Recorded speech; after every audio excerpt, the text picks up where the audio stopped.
Ya. Assalamualaikum warahmatullahi wabarakatuh. Perkenalkan, nama saya Ninda Rizky Rizwani dengan NIM 10584111024.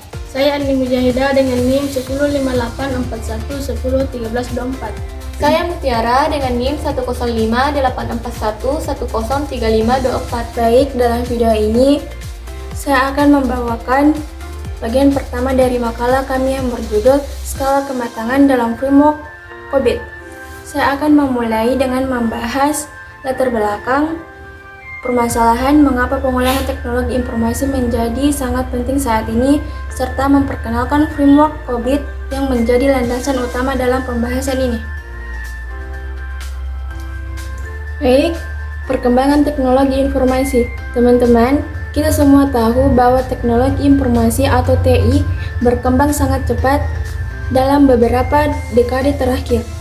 TI kini bukan hanya menjadi pelengkap dalam kegiatan organisasi, tapi sudah menjadi bagian inti dari bagaimana organisasi menjalankan bisnis, berinteraksi dengan pelanggan, bahkan dalam pengambilan keputusan strategis. Contohnya, bisa kita lihat di berbagai sektor, mulai dari pendidikan, perbankan, kesehatan, bahkan pemerintahan. Semuanya sangat bergantung pada sistem informasi. Nah, pertanyaannya adalah, apakah semua organisasi sudah mengelola TI mereka dengan baik? Sayangnya, jawabannya adalah belum tentu. Banyak organisasi yang masih menjalankan sistem TI-nya secara tidak terstruktur. Beberapa bahkan tidak memiliki dokumentasi proses yang jelas. Ini tentu sangat berisiko, karena sistem TI yang tidak dikelola dengan baik bisa menyebabkan kerugiannya yang serius baik secara finansial maupun operasional. Selanjutnya, permasalahan umum dalam pengelolaan TI.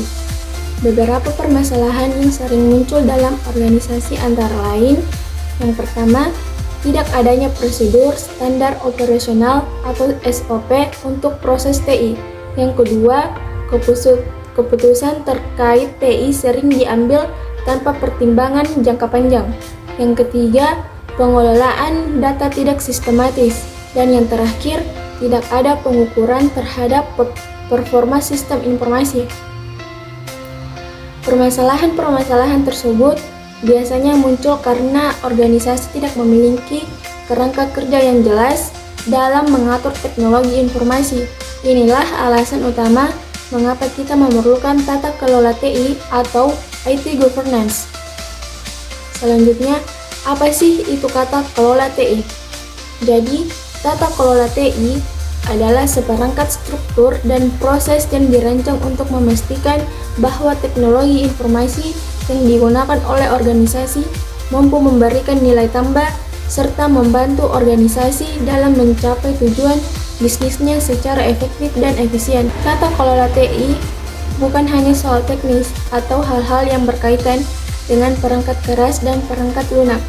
Lebih dari itu, tata kelola TI menyangkut bagaimana pengambilan keputusan, penempatan kebijakan, pengelolaan risiko, dan pengukuran kinerja TI dilakukan dengan cara yang bertanggung jawab dan transparan. Selanjutnya, framework COBIT sebagai solusi.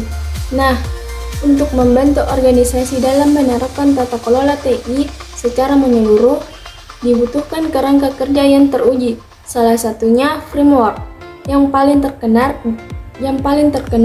dan banyak digunakan di seluruh dunia adalah COBIT. COBIT atau Control Objective for Information and Related Technology adalah kerangka kerja yang dikembangkan oleh ISAKA, organisasi internasional yang fokus pada tata kelola, audit, dan manajemen risiko TI. COBIT dirancang untuk menjembatani antara kebutuhan manajemen, bisnis, dan kemampuan teknis TI. Dengan kata lain, COBIT membantu manajemen, organisasi, dan profesional TI agar bisa berbicara dalam bahasa yang sama-sama, sehingga tujuan bisnis dan implementasi teknologi bisa berjalan sejalan. Selanjutnya, mengapa COBIT digunakan? Ada beberapa alasan mengapa framework COBIT sangat relevan dan digunakan secara luas. Yang pertama, COBIT memberikan panduan lengkap untuk perencanaan, implementasi, dan pemantauan evaluasi sistem TI. Yang kedua, framework ini juga menekankan pada pengendalian internal, kebutuhan terhadap regulasi, dan peningkatan berkelanjutan. Yang terakhir, selain itu, COVID juga mendukung organisasi dalam menghadapi tantangan zaman digital yang terus berubah. Versi terbaru dari COVID yaitu COVID 2019 telah dikembangkan agar lebih fleksibel dan adaptif terhadap kebutuhan organisasi modern. Selanjutnya, mengenal skala kematangan atau maturity level. Salah satu bagian penting dari framework COVID adalah konsep skala kematangan atau dalam bahasa Inggrisnya disebut maturity level. Apa itu maturity level? Maturity level adalah alat ukur yang digunakan untuk menilai sejauh mana suatu proses TI telah diterapkan dan dikendalikan dalam suatu organisasi. Skala ini membantu organisasi dalam menilai tingkat kesiapan, standarisasi, dan efektivitas dari proses-proses TI yang berjalan. Dengan menggunakan skala kematangan, organisasi dapat melihat posisi saat ini, apakah mereka masih pada tahap awal atau sudah mencapai level optimal. Yang kedua, mengidentifikasi celah atau gap antara kondisi sekarang dan kondisi ideal. Yang ketiga, menyusun rencana pengembangan yang terukur dan realitas. Selanjutnya, mengapa skala kematangan penting? Jadi, bayangkan sebuah organisasi memiliki sistem informasi yang digunakan oleh ribuan karyawan, tetapi mereka tidak tahu apakah proses pengelolaan sistem itu sudah baik atau belum. Tanpa ukuran yang jelas, organisasi tidak bisa membuat keputusan strategis yang akurat. Nah, dengan skala kematangan, organisasi memiliki alat untuk mengukur dan memantau perkembangan proses TI mereka secara sistematis. Ini penting untuk yang pertama, meningkatkan efisiensi, yang kedua, mengurangi risiko, yang ketiga, meningkatkan kualitas layanan TI, dan yang keempat, memastikan kepatuhan terhadap standar dan regulasi. Jadi dapat kita simpulkan bahwa teknologi informasi adalah aset yang sangat penting dalam dunia organisasi modern.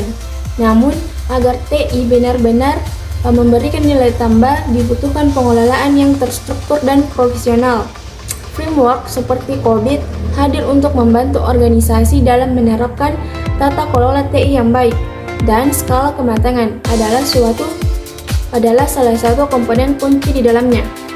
Melalui skala ini, organisasi dapat mengetahui sejauh mana proses TI mereka sudah dijalankan dan apa yang harus dilakukan untuk menjadi lebih baik ke depannya.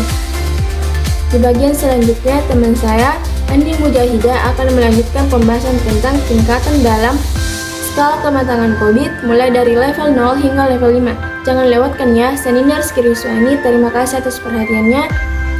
Hai, saya Andi Mujahidah dan saya akan melanjutkan pembahasan ini setelah teman saya Ninda menjelaskan latar belakang pentingnya tata kelola TI. Setelah pengenalan terhadap framework COVID, di bagian saya ini kita akan membahas secara lebih mendalam bagaimana skala kematangan atau maturity level dalam COVID.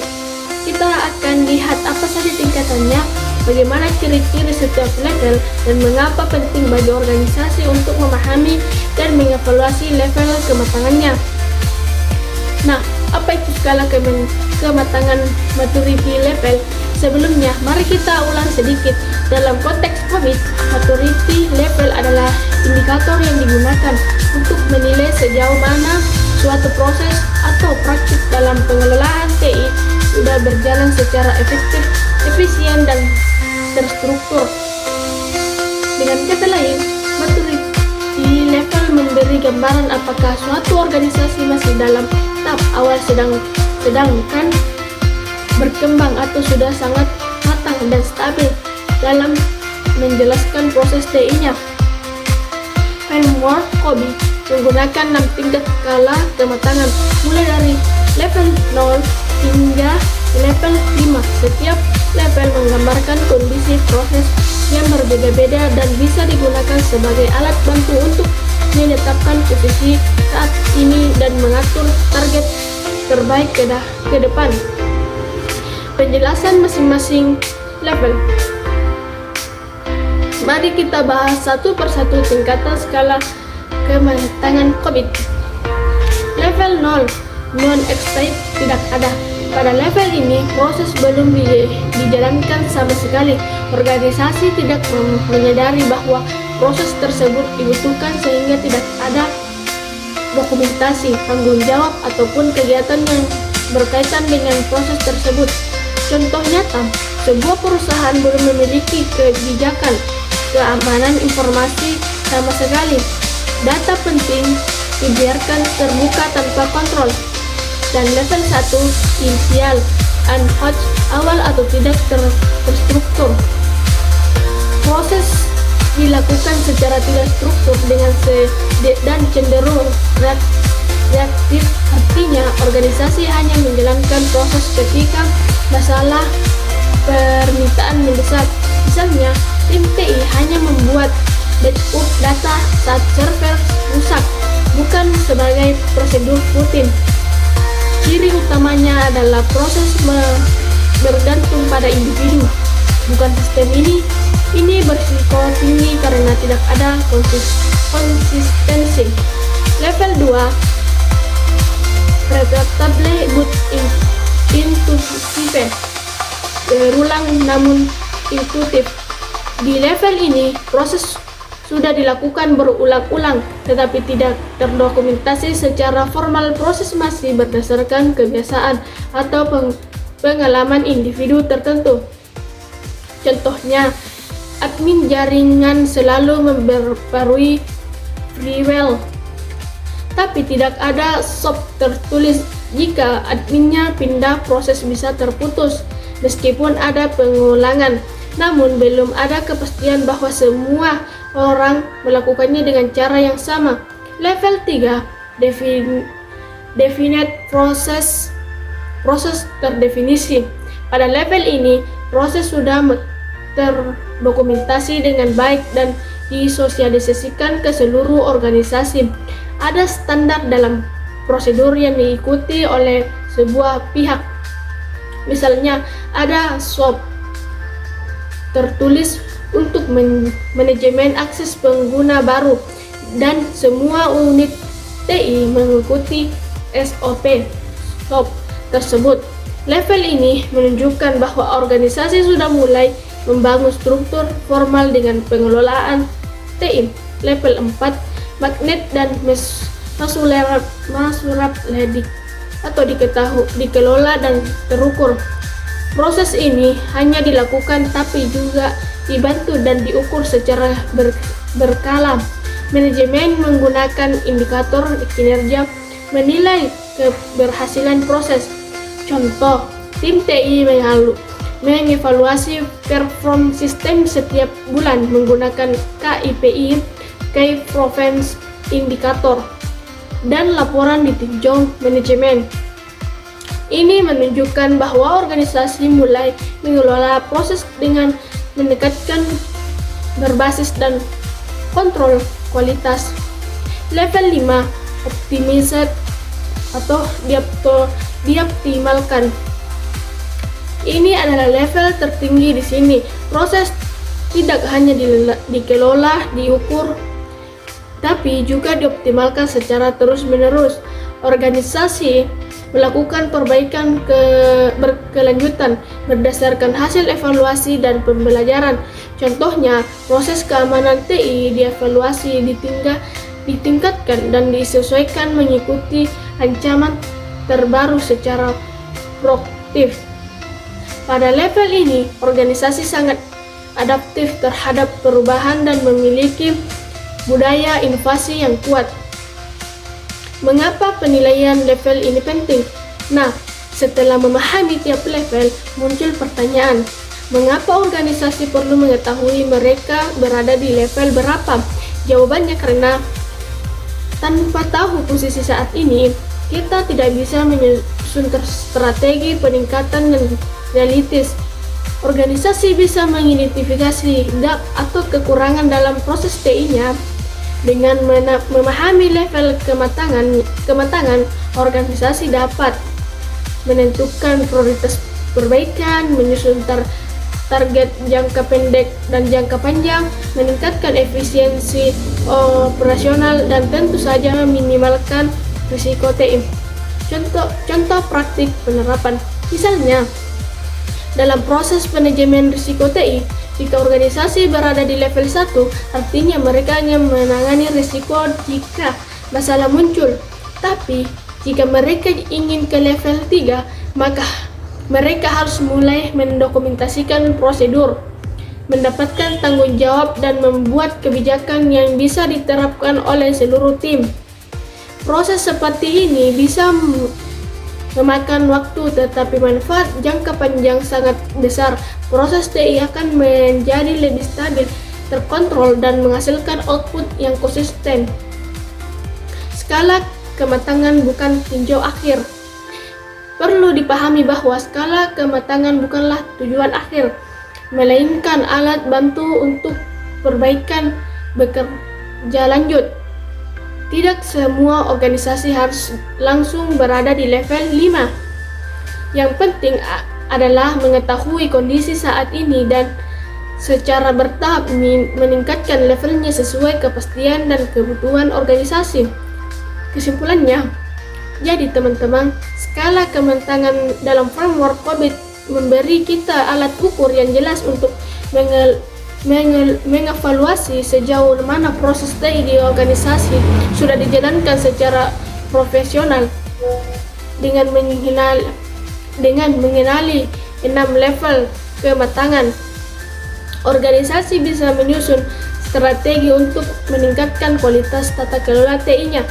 Semakin tinggi level kematangan, semakin baik pula aktivitas dan efisiensi proses TI yang dijalankan. Demikian penjelasan dari saya. Selanjutnya teman saya Mutiara akan melanjutkan dengan pembahasan mengenai manfaatnya dari penerapan skala kematangan serta bagaimana organisasi bisa menerapkan secara sistematis. Hai semuanya, saya Mutiara dan saya akan melanjutkan bagian ketiga sekaligus bagian terakhir dari video pembahasan kita mengenai skala kematangan dan framework COVID.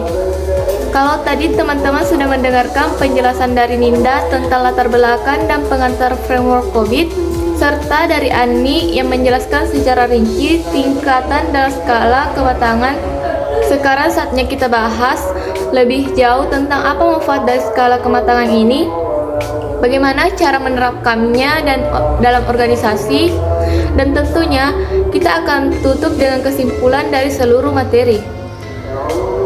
Jadi, apa sih sebenarnya manfaat dari skala kematangan dalam framework COVID ini? Jawabannya adalah banyak sekali. Skala kematangan bukan hanya sekedar alat ukur, tapi juga menjadi alat strategis dalam perencanaan dan peningkatan kualitas tata kelola teknologi informasi. Berikut ada beberapa manfaat utamanya. Pertama, evaluasi internal proses TI. Dengan adanya skala kematangan, organisasi bisa melakukan penilaian terhadap proses TI yang sedang berjalan. Apakah proses tersebut sudah terdokumentasi, sudah dilakukan secara konsisten, atau masih bersifat manual dan tidak terkontrol? Ini penting agar organisasi bisa memahami posisi mereka saat ini dan merencanakan peningkatan ke tahap berikutnya. Kedua, membantu menyusun strategi peningkatan. Setelah mengetahui level kematangan saat ini, organisasi bisa menyusun strategi yang terarah. Contoh, jika saat ini berada di level 2, repeatable but intuitive, maka target selanjutnya adalah naik ke level 3, definite. Strategi yang dibuat pun akan lebih fokus dan efisien karena berdasarkan pada data dan penilaian nyata. Ketiga, mendukung pengambilan keputusan manajemen. Manajemen membutuhkan data dan informasi yang akurat untuk mengambil keputusan strategis. Dengan maturity level, manajemen bisa melihat area mana yang perlu perhatian khusus, anggaran apa yang perlu ditingkatkan, dan sumber daya apa yang harus dialokasikan. Keempat, transparansi dan akuntabilitas. Maturity level membuat proses TI lebih transparan dan dapat diukur. Ini berarti setiap proses dapat dievaluasi secara objektif dan tanggung jawab bisa diterapkan secara jelas. Hasilnya, organisasi menjadi lebih akuntabel terhadap pelaksanaan dan hasil dari proses-proses TI. Kelima, mempermudah audit dan kepatuhan. Dalam banyak industri, kepatuhan terhadap standar TI menjadi syarat penting, misalnya standar ISO, GDPR, atau peraturan lokal seperti Peraturan Otoritas Jasa Keuangan atau OJK. Skala kematangan dapat mempermudah proses audit karena dokumentasi dan prosedur lebih terstruktur dan mudah dilacak. Terakhir atau yang keenam, mendorong budaya perbaikan berkelanjutan. Salah satu semangat utama dari COVID adalah perbaikan berkelanjutan atau continuous improvement. Dengan maturity level, organisasi akan selalu terdorong untuk meningkatkan kualitas proses dan sistemnya dari waktu ke waktu. Nah, setelah mengetahui manfaatnya, sekarang kita masuk ke bagian bagaimana cara organisasi menerapkan skala kematangan ini. Berikut adalah langkah-langkah yang bisa dilakukan. Langkah 1, identifikasi proses-proses TI yang relevan. Organisasi harus mengidentifikasi area atau dominan proses mana saja yang akan dinilai. Bisa dimulai dari proses-proses penting seperti manajemen risiko TI, keamanan informasi, atau pengelolaan infrastruktur jaringan. Langkah 2, penilaian kondisi saat ini atau current state assessment. Langkah ini dilakukan dengan mengisi kuesioner, wawancara, observasi, atau audit terhadap proses-proses TI. Hasilnya adalah gambaran tentang level kematangan masing-masing proses. Langkah 3, menetapkan target level kematangan. Setelah mengetahui level saat ini, organisasi menetapkan target yang ingin dicapai. Target ini bisa disesuaikan dengan kebutuhan bisnis, tingkat risiko, serta sumber daya yang tersedia. Langkah 4, menyusun rencana aksi atau action plan. Rencana aksi harus spesifik, contohnya mengembangkan soft baru, melatih tim, membeli sistem pendukung, atau memperbaiki sistem dokumentasi. Langkah 5, monitoring dan evaluasi berkala. Setelah implementasi dilakukan, organisasi harus terus memantau prosesnya, apa sudah sesuai rencana, apa ada hambatan. Dari sinilah muncul siklus perbaikan berkelanjutan. Misalnya, dalam konteks pengelolaan data pengguna, organisasi A menyadari bahwa proses pemberian hak akses masih dilakukan manual.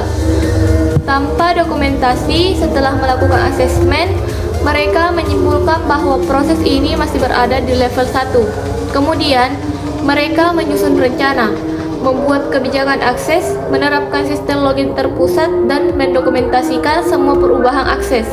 Dalam waktu 3 bulan, proses ini naik ke level 3. Itu adalah contoh konkret bagaimana maturity level mendorong organisasi untuk tumbuh dan berkembang. Satu hal penting yang perlu diingat adalah tidak semua organisasi harus langsung berada di level tertinggi atau level 5. Yang penting adalah peningkatan yang konsisten, bertahap, dan sesuai dengan kebutuhan bisnis. Maturity level adalah proses evolutif, bukan revolusi. Fokus utamanya adalah bagaimana organisasi mampu mengembangkan proses TI secara berkelanjutan sesuai dengan visi, misi, dan strategis jangka panjang. Sebagai penutup dari seluruh pembahasan ini, dapat kita simpulkan bahwa teknologi informasi kini menjadi aset penting dalam organisasi. Kedua, framework COVID hadir sebagai solusi untuk menerapkan tata kelola TI yang baik.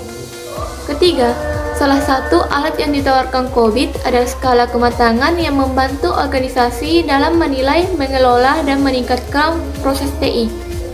Dan terakhir, keempat, dengan memahami dan menerapkan maturity level, organisasi dapat menjadi lebih efisien, terukur, dan siap menghadapi tantangan zaman digital. Sekian penjelasan dari saya. Semoga materi ini bermanfaat dan bisa menambah wawasan teman-teman semua, khususnya dalam memahami pentingnya pengelolaan teknologi informasi yang baik melalui framework COVID. Jangan ragu untuk menerapkan konsep-konsep ini di tempat kalian belajar atau bekerja, karena dengan pengelolaan TI yang baik, kita dapat menciptakan sistem kerja yang lebih efisien, aman, dan berkelanjutan. Saya Mutiara mengucapkan terima kasih atas perhatian kalian. Saya Mutiara. Saya Ninda Rizky. Saya Ati Mujahidah. Itulah tadi ringkasan dari makalah yang kami buat video. Sekian dan terima kasih. Wassalamualaikum warahmatullahi wabarakatuh. Bye. See you next